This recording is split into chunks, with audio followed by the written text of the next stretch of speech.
Hello दोस्तों, मैं civil engineer Prince Sharma एक बार फिर से आप सभी का अपने यूट्यूब चैनल सिविल की बात में स्वागत करता हूं। तो दोस्तों, आज का जो हमारा टॉपिक है वो ये है कि स्लम टेस्ट ऑफ कंक्रीट, मतलब जो कंक्रीट हम यूज करते हैं कंस्ट्रक्शन में उसका स्लम टेस्ट कैसे करते हैं। तो दोस्तों, आज का ये जो वीडियो है ये बहुत इंपॉर्टेंट वीडियो है, इसलिए आप इस वीडियो को पूरा जरूर देखें, इसको जरा भी स्किप मत कीजिएगा, क्योंकि ये एक ऐसा इंपॉर्टेंट टॉपिक है कि इसके बिना आप साइट पे कोई भी काम आपके लिए कराना काफी दिक्कत का काम हो सकता है। क्योंकि हम कहीं भी कास्टिंग करते हैं कंक्रीट की, तो उससे पहले उस कंक्रीट का स्लम टेस्ट जरूर किया जाता है। तो इसलिए मैं आपसे फिर कहना चाहता हूं कि इस वीडियो को पूरा जरूर देखें, इस वीडियो को कहीं भी स्किप आप मत करिएगा।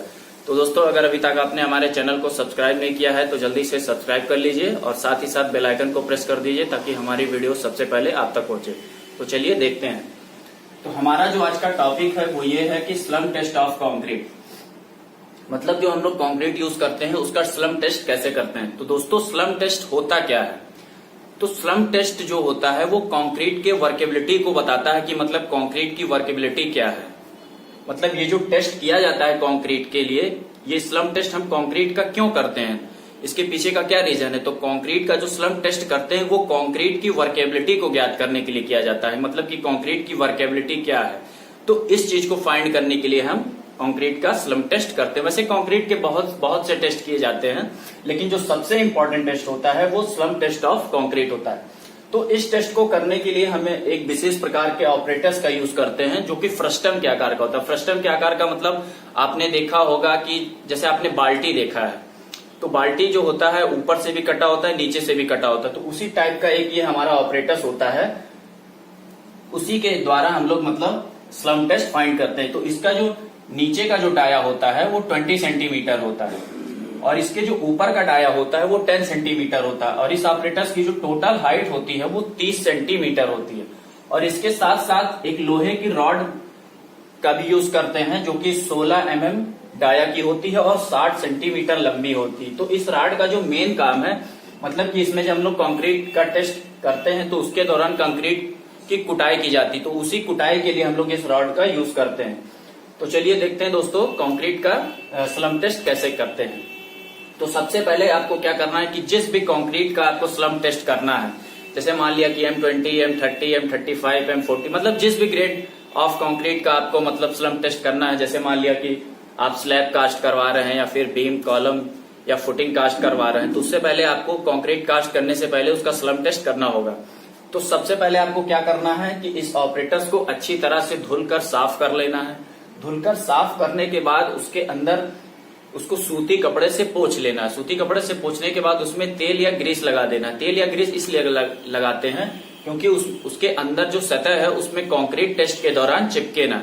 तो आइए देखते हैं कि स्लम टेस्ट करने का क्या प्रोसेस है। तो सबसे पहले आप इसको धुल के सूती कपड़े से पोंछ के तेल और ग्रीस लगा दीजिए। उसके बाद आपको क्या करना है कि ये जो ऑपरेटर्स है इसको आपको एक प्लेन सरफेस के ऊपर रख देना है। प्लेन सरफेस के ऊपर आपको रख देना है।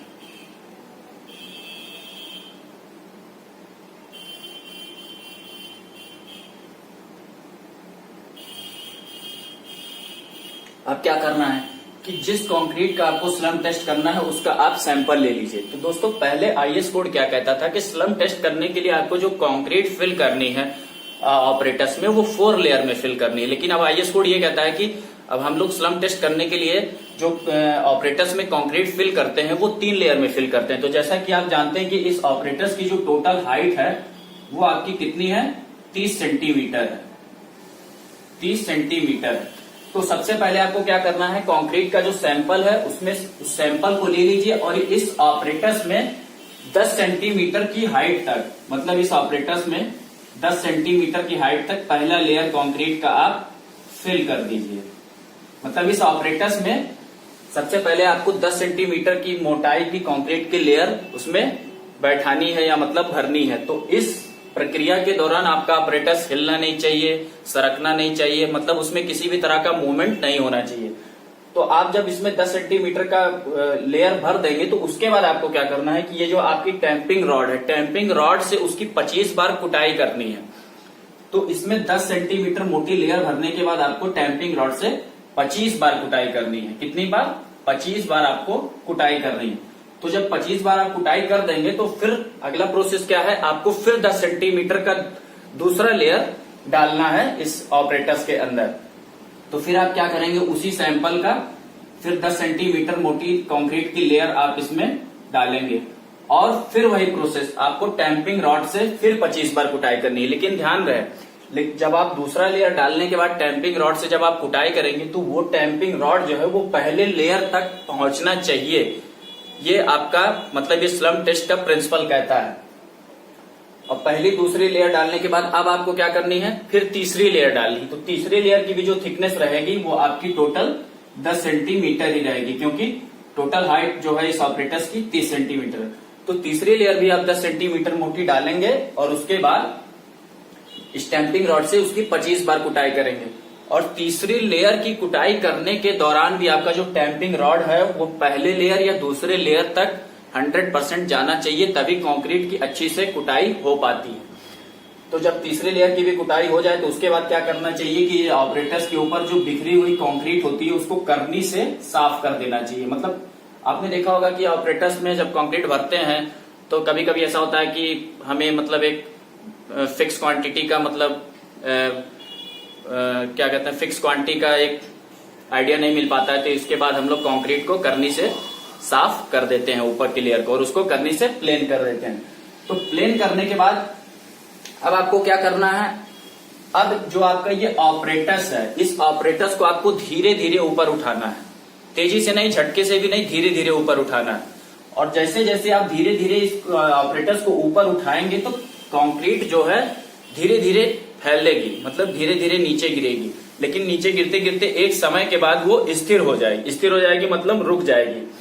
तो जैसे मान लिया कि आपने कंक्रीट का ये ऑपरेटर्स फिल करने के बाद आपने इस ऑपरेटर्स को उठा लिया। तो जैसे मान लिया कि जो आपकी कंक्रीट है वो फैल के यहाँ पे बैठी, इतने हाइट तक आपकी बैठ गई। और मान लिया कि ऑपरेटर्स की जो हाइट है वो आपकी है ये आपका मान लीजिए कि ऑपरेटर्स का हाइट है जो टोटल है आपका 30 सेंटीमीटर। और मान लिया कि आपने जब इस ऑपरेटर्स को उठाया तो जो कंक्रीट आपकी बैठी है वो बैठते बैठते बैठते बैठते इस हाइट तक आपकी आके बैठ गई है। तो दोस्तों बस यहीं पे जो है जो खेल है यहीं पे है। मतलब कि ये जो कंक्रीट की जो मैक्सिमम ऊंचाई है, मतलब जो हाइट है, आप इसको फाइंड कर लीजिए, मतलब नाप लीजिए। और ये ऑपरेटर्स की ऊंचाई आप जानते हैं कि 30 सेंटीमीटर होती है। तो आपको क्या करना है कि ये जो कंक्रीट की जो मैक्सिमम ऊंचाई है इसके बॉटम से, उसी हाइट को आपको 30 सेंटीमीटर से माइनस कर देना है। तो 30 कंक्रीट की जो मैक्सिमम ऊंचाई है जब आप उसको ऑपरेटर्स के टोटल हाइट से जब आप माइनस कर देंगे तो जो वैल्यू आएगी वही उस कंक्रीट का स्लम्प वैल्यू होगा। तो जैसे मान लिया कि इस कंक्रीट का 30 सेंटीमीटर है तो आप इसको मान लीजिए 30 सेंटीमीटर को आप 300 mm भी कह सकते हैं, 300 mm।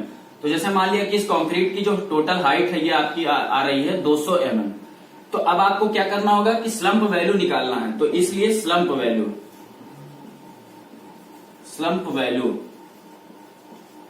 तो स्लम्प वैल्यू आपका हो जाएगा total height of operators minus maximum height of concrete. तो टोटल हाइट ऑफ ऑपरेटर्स जो है आपका वो 300 mm है और माइनस आपको करना है मैक्सिमम हाइट ऑफ कंक्रीट। तो मैक्सिमम हाइट ऑफ कंक्रीट आपने जो मेजर किया है या नापा है जो साइड पे वो आपका 200 mm आ रहा है। तो यह हो गया आपका 200। तो आपको माइनस करने पे आ रहा है टोटल 100 mm। तो इसका मतलब ये हो गया कि जो आपकी जो कंक्रीट है उस कंक्रीट का जो स्लम्प वैल्यू आया वो आया कितना, 100 mm आया। तो दोस्तों उससे इस तरह इस ऑपरेटर्स के माध्यम से आप किसी भी कंक्रीट का स्लम्प वैल्यू आसानी से साइड पे ज्ञात कर सकते हैं। और मैं आपको फिर से एक बार बता दे रहा हूं कि स्लम्प टेस्ट जो है कंक्रीट का वो बहुत ही इंपॉर्टेंट टेस्ट है। इस टेस्ट को किए बिना आप कंक्रीट का यूज साइड पे नहीं कर सकते हैं।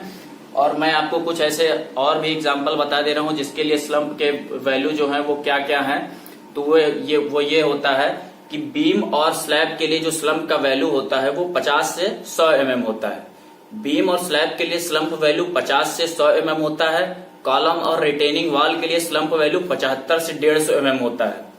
और जो डेक्स ऑफ ब्रिजेस जो आपने ब्रिज देखे होंगे, तो ब्रिज के जो डेक्स, उसके नीचे के जो डेक्स बनाए जाते हैं, उसके लिए जो स्लम्प का वैल्यू होता है वो 30 mm से लेके 75 mm तक होता है। और वाइब्रेटेड कंक्रीट, तो एक वाइब्रेटेड कंक्रीट भी होती है हमारी, तो वाइब्रेटेड कंक्रीट का जो स्लम्प वैल्यू होता है वो होता है आपका 12 से 25 mm। तो जैसा कि आपने देखा, हमने बड़े आसानी से किसी भी कंक्रीट के लिए स्लम्प का जो स्लम्प टेस्ट जो होता है कंक्रीट का, वो आसानी से कर लिया। तो बस दोस्तों, आज की वीडियो में इतना ही। धन्यवाद।